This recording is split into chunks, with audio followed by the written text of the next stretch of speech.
Today, I'm cooking a brisket on the SNS Kettle. Now this cooker has been a blast to cook on, but today I figured I'd cook a brisket on it. When it comes to barbecue, brisket is the king of all meats, but today I'm keeping it very simple. Also, in a little bit, I'm gonna be sharing a quick little story about this brisket, but for now, let's prep that grill.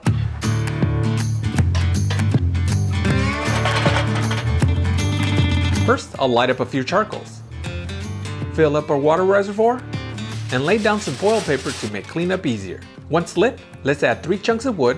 I'm using apple wood. Next, fill the SNS with unlit charcoal. We'll need to cover and let it come up to temperature. I'm aiming for 250 to 275 today. Let's prep the brisket. I'm using equal parts salt and pepper. Give it a good shake, and let's season. Get the top and bottom, and make sure you get the sides as well. A few weeks ago, I trimmed this brisket with the hopes to cook it the next day. However, a few things came up and then I realized I wouldn't be able to cook it that week. So I vacuum sealed it, threw it in the freezer, and a few days ago I took it out and let it thaw out. Now I know this story isn't that dramatic, but I'm still very curious to know what happens because I've never cooked a brisket this way. So let's see what happens. Once the brisket is all seasoned up and our kettle's up to temperature, let's place in our brisket, fat cap up. I'm gonna leave this brisket running by itself for a few hours. All I'm monitoring are the temperatures of the kettle, but my confidence with the SNS to lock down temperatures is at an all-time high right now, so I'm sure it won't be a problem. 3 hours later, let's give it a check. Let's rotate and give it a quick inspection. Bark is forming nicely. I'll be spritzing the dry edges, not the whole brisket because we want the bark to form up nicely all around. This is one of the many black belt tricks I learned from Harry Soup. I'll be spritzing the dry areas every 30 minutes or so. In the event you see any liquid pooling, you want to tip over and get rid of any excess moisture. I don't see anything here, so let's cover and keep on rocking. 3 hours later, we're ready to wrap. Please note that I haven't temped this, nor have I been monitoring internal temperatures. Even if you're a beginner when it comes to making briskets, you really have to go by look and feel when cooking a brisket. Use the temperature as a guideline, but always rely on what it looks like and what it feels like. And right now, the brisket's bark has been set. Wrapping at this point will not result in the bark being washed away during the wrap. Let's carefully place in our brisket, fat cap up.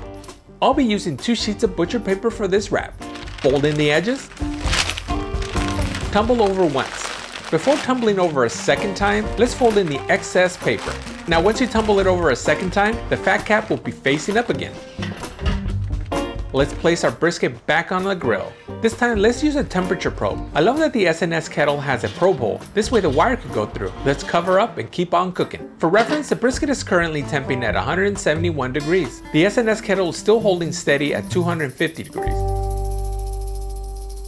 2.5 hours later, let's check for tenderness.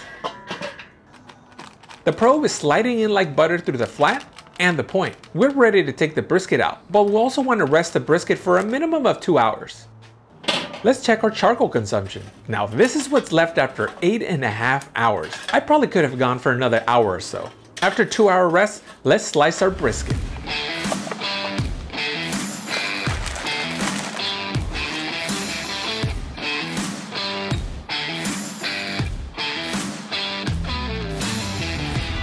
Ooh, nice and juicy. Let's trim off a few slices and let's give it a quick taste.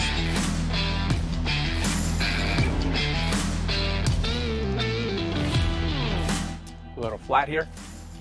That bark is excellent. Here's a little bit of the point. You know this is gonna be good. I ended up making a brisket sandwich the next day with some leftovers and it was awesome. In short, this brisket was incredible. The trimming and freezing and thawing had no effects on taste or moisture. The vacuum sealer probably had a lot to do with it, I think. Now from the little bit I read on the internet, you'd want to avoid freezing and thawing too many times. I would say no more than 3 freeze-thaw cycles. As always, your mileage may vary, but I'm hoping this bit of information is useful to somebody. Now, if you'd like to see another delicious barbecue recipe on the SNS Kettle, be sure to check out this video next.